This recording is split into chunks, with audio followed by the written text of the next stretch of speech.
ప్రపంచాన్ని తలకిందులు చేయబోతున్న భవిష్యవాణి ఇది. అంటే మనము బిగ్ ఈవెంట్స్ చూడబోతున్నాము. ఒక అతిపెద్ద అన్సర్టెనిటీ అనేది ఈ ప్రపంచంలో ఉంటుంది. ఇది నేను చెప్పడం కాదండి. రే డాలియో అని ఒక అతిపెద్ద బిలియనర్, అలాగే ఒక అతిపెద్ద ఇన్వెస్టర్, రైటర్ కూడా. ఈయన ఎలా ఫేమస్ అయ్యాడు అంటే 2008లో ఈ ప్రపంచంలో అతిపెద్ద ఫైనాన్షియల్ క్రైసిస్ రాబోతుంది అని ముందే భవిష్యవాణి చెప్పాడు. సరిగ్గా ఇతను చెప్పినట్టే జరగడంతో యావత్తు ప్రపంచం ఇతన్ని ఒక ఫైనాన్షియల్ జీనియస్గా చూస్తారు. ఇక మోదీ గారైతే అపాయింట్మెంట్ ఇచ్చి ఈయన వచ్చిన తరువాత రేపు ఈ ప్రపంచము ఎలా ఉంటుంది, మీ యొక్క ప్రిడిక్షన్స్ ఏమిటి అడిగి తెలుసుకున్న ఒక జీనియస్. సో ఈయన ఏం మాట్లాడుతున్నారు అంటే, ఇవాళ ప్రపంచము 6వ స్టేజ్లో ఉంది. స్టేజ్ 6 ఒక బిగ్ సైకిల్, అందులో స్టేజ్ 6లో ఈ ప్రపంచము ఉంది. దీని ప్రకారము ఏం జరగబోతుంది, ఈయన ఒక యానిమేషన్ చిత్రాన్ని కూడా తయారు చేసి ప్రపంచ నాయకులకు చూపించాడు. అంటే మీకు అమెరికాలో ఎలక్షన్స్ అన్నప్పుడు మీకు అక్కడ ఇంటర్నేషనల్ మీడియా మీరు జో బైడెన్ వైపు ఉన్నారా, డొనాల్డ్ ట్రంప్ని సపోర్ట్ చేస్తారా అంటే వీళ్ళు ఇద్దరూ కూడా వేస్ట్. మీకు ప్రపంచము ఒక అతి ముఖ్యమైన చేంజ్లో, మార్పులో ఉంది కాబట్టి వీళ్ళు ఇద్దరూ కూడా పనికి రారు అని చెప్పిన ఒక వ్యక్తి ఓపెన్గా చెప్పాడు. సో అలాంటిది ఈయన యొక్క భవిష్యవాణి ఆధారంగా మీ భవిష్యత్ ఏంటి? ఎవరైనా విద్యార్థులు, మీకు రీసెర్చ్ స్కాలర్స్ మీరు ఎవరైనా చూస్తూ ఉంటే ఈయన చెప్తున్నాడు కదా, ఇందులో నిజాలు ఏమిటి, ప్రపంచము ఎలా మారబోతుంది, దీని తీరు తెన్నులు ఏమిటి, ఇందులో నేనేమిటి. మరి ప్రతి ఒక్క పౌరుడు ఇన్వాల్వ్ అయి ఉంటాడు కదండి. గ్లోబల్గా చేంజెస్ వచ్చినప్పుడు ఒకవేళ పెట్రోల్ ధరలు పెరిగాయి, మీరు ఇక్కడ పెట్రోల్ బంక్కి వెళ్ళినప్పుడు మార్పులు ఉంటాయి కదా. So we are all involved. అలాంటిది ఈయన మాట్లాడుతున్న స్టేజ్ 6 ఏమిటి, బిగ్ సైకిల్ ఏమిటి. మీకు స్టేజ్ 1 ఈయన ఏం చెప్తున్నారంటే, ఒక మహా సామ్రాజ్యము అనేది వస్తుంది. 1945లో వరల్డ్ వార్ 2లో అమెరికా, యూరోప్ వీళ్ళు గెలుపు సాధించారు. యూరోప్ అన్నప్పుడు జర్మనీపై, జర్మనీ కూడా ఒక యూరోపియన్ దేశము, కానీ యూరోప్ అలయన్స్. సో వీళ్ళు గెలుపును సాధించారు. ఒక న్యూ ఆర్డర్ అనేది వచ్చింది, న్యూ వరల్డ్ ఆర్డర్ అనేది వచ్చింది. ఇక్కడ ఏమిటి, అమెరికా, మీకు యుఎస్ఎస్ఆర్, సో మహా సామ్రాజ్యాలు. సో వీళ్ళు ఏం మాట్లాడుతున్నారు అంటే, యునైటెడ్ నేషన్స్ రావాలి అంటే ఏంటి, ఒక శాంతియుతమైన ప్రపంచాన్ని మనము చూడాలి, ప్రాస్పారిటీ అనేది ఉండాలి.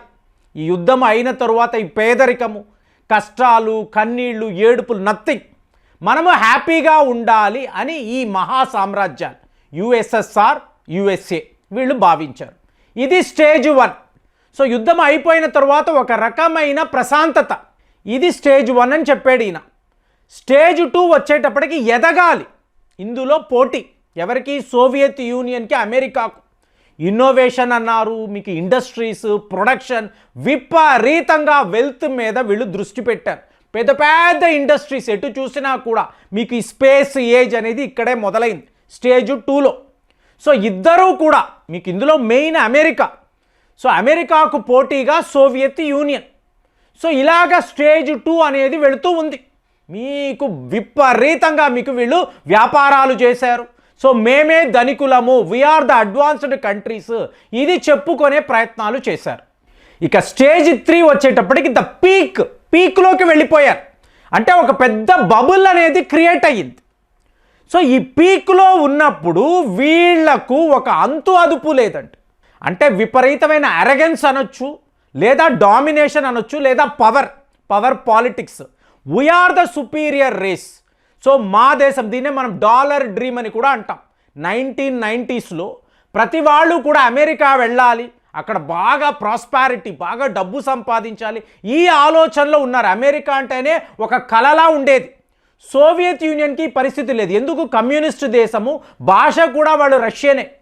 సో కరెక్ట్గా 1990s వచ్చేటప్పటికి ద పీక్ అన్నాం చూసారా, ఈ బబుల్ అనేది బర్స్ట్ అయ్యింది. యుఎస్ఎస్ఆర్ కుప్పకూలిపోయింది. చూడండి, ఇదంతా ఈయన ప్రిడిక్షన్స్ అండి. అక్కడే ఇతను ఎంత గొప్పవాడు, ఇదంతా జరుగుతుంది అని చెప్పి ముందే చెప్పాడు. ఎలా చెప్పగలిగాడు, మానవ చరిత్రను చూశాడు. ఒకప్పుడు భారత్ సూపర్ పవర్గా ఉండేది, దాని తరువాత చైనా వచ్చింది, దాని తరువాత బ్రిటిష్ సామ్రాజ్యం, డచ్ సామ్రాజ్యం, ఫ్రెంచ్ ఎంపైర్. దీన్నంతా గమనించి ఈ ప్రిడిక్షన్స్ అనేవి ఈయన చేసుకుంటూ వెళ్ళాడు. సో బబుల్ అనేది బరస్ట్ అయ్యింది. అప్పుడు అమెరికా మేమే సుపీరియర్ అని చెప్పుకున్నారు. వరల్డ్లో సూపర్ పవర్ అంటే అమెరికానే, మీకు యుఎస్ఎస్ఆర్ కూలిపోయింది కాబట్టి మాదే ఆధిపత్యము. ఇది స్టేజ్ 3. ఇక స్టేజ్ 4 అన్నప్పుడు ఒక మేజర్ డిక్లైన్ అండి. ఈ సామ్రాజ్యము అనేది ఒక మేజర్ డిక్లైన్ని చూస్తుంది. ఈ డిక్లైన్ అన్నప్పుడు ఏమిటి, మీకు ఈ ఫైనాన్షియల్ పవర్ అనేది మెల్లమెల్లగా మారిపోవడం. ఇదే మీకు 2008లో కనిపించింది. అందరూ కూడా ఆహా ఓహో. ఇక్కడ భారత్లో మీకు టాటా కన్సల్టెన్సీ సర్వీసెస్, ఇన్ఫోసిస్, విప్రో వీళ్ళందరూ కూడా అమెరికాలో పెద్ద లెవెల్లో వ్యాపారాలు మొదలుపెట్టారు, సాఫ్ట్వేర్ రంగం.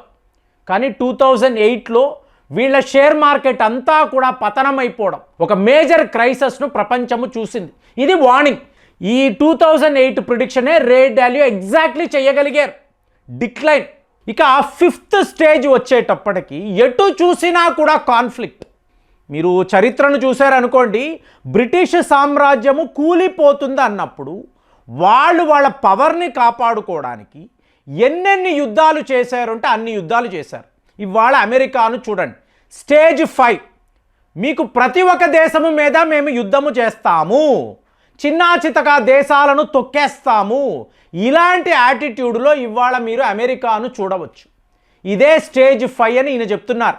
మేజర్ కాన్ఫ్లిక్ట్స్ ఏది, ఇది బయట దేశాలతో కాదండి, వాళ్ళ సొంత దేశంలోనే ఒక సివిల్ వార్ లాంటి పరిస్థితి. మీకు డెమోక్రాట్స్, రిపబ్లికన్స్, అలాగే సెనేటర్స్, డొనాల్డ్ ట్రంప్, మీకు మేజర్ చేంజెస్ను చూడాలి. ఇప్పుడు మిడ్ టర్మ్ పోల్స్ వస్తాయి చూసారా, అక్కడ తేలిపోతుంది. సో ఇప్పుడు ఈయన చెప్తున్న స్టేజ్ 6 ఏంటి, మేజర్ చేంజెస్ జరగబోతున్నాయి, న్యూ పవర్స్ అనేవి ఎప్పుడు వస్తూ ఉంటాయి. అంటే ఫైనల్గా వీళ్ళు భారత్ గురించి మాట్లాడుతున్నారు. అంటే మీకు ఒక న్యూ ఆర్డర్ వచ్చేటప్పటికి కొత్త పవర్స్ వస్తాయి, కొత్త రూల్స్ వస్తాయి, వాళ్ళు చెప్తున్నట్టుగా ప్రపంచము వినడం మొదలవుతుంది. దీన్ని మనం చూస్తున్నామా అంటే ఫ్రీ ట్రేడ్ అగ్రిమెంట్స్ భారత్తోనే ఎందుకు, ఒక న్యూ పవర్ అనేది అక్కడ ఎమర్జ్ అవుతుంది. అదే మీరు చైనాను చూడండి, ఒక మేజర్ డిక్లైన్లో ఉన్నారు. అంటే అమెరికా యుఎస్ఎస్ఆర్ అన్నాము, ఇవాళ అమెరికా చైనా అంటున్నాము. వీళ్ళు ఇద్దరూ కూడా కూలిపోయే పరిస్థితి. సో స్టేజ్ 5 నుంచి స్టేజ్ 6. కాబట్టి 2026లో ఈ 10 ఏళ్ల ట్రాన్సిషన్ ఉంటుందండి. ఒక ఎంపైర్ కూలిపోయిన తరువాత మీకు 10 నుంచి 20 ఏళ్లలో మేజర్ చేంజెస్ జరుగుతాయి. వీళ్ళు విపరీతంగా యుద్ధాలు చేస్తారు, ఫైనల్గా ఓడిపోయి కుప్ప కూలిపోయి అయిపోయింది మా పని అంటారు. న్యూ పవర్స్ అనేవి ఎమర్జ్ అవుతాయి. దీన్నే RIC అనొచ్చు. రష్యా, ఇండియా, ఇండియాకు సపోర్టుగా ఉన్న రష్యా, చైనా. సో ఇండియా అనేది అక్కడ ఒక మేజర్ గ్లోబల్ పవర్గా ఎదుగుతుంది. ఈ ప్రిడిక్షన్ ఈయన 100% చెయ్యగలిగారు. ఇది ఒక బిగ్ సైకిల్ అంటారు. 250 ఏళ్లకు ఒక్కసారి ఇలాంటి మేజర్ చేంజెస్ జరుగుతాయని ఈయన చెప్తున్నారు. మరి ఇవాళ ఇందులో భారత్ ఒక గ్లోబల్ పవర్గా ఎదుగుతుందని మీరు ఈ అనాలిసిస్ ద్వారా భావిస్తున్నారా? మీ అభిప్రాయాలు ఎలా ఉన్నాయి? కామెంట్స్లో రాయండి. మళ్ళీ వచ్చే వీడియోలో కలుద్దాం. జై హింద్.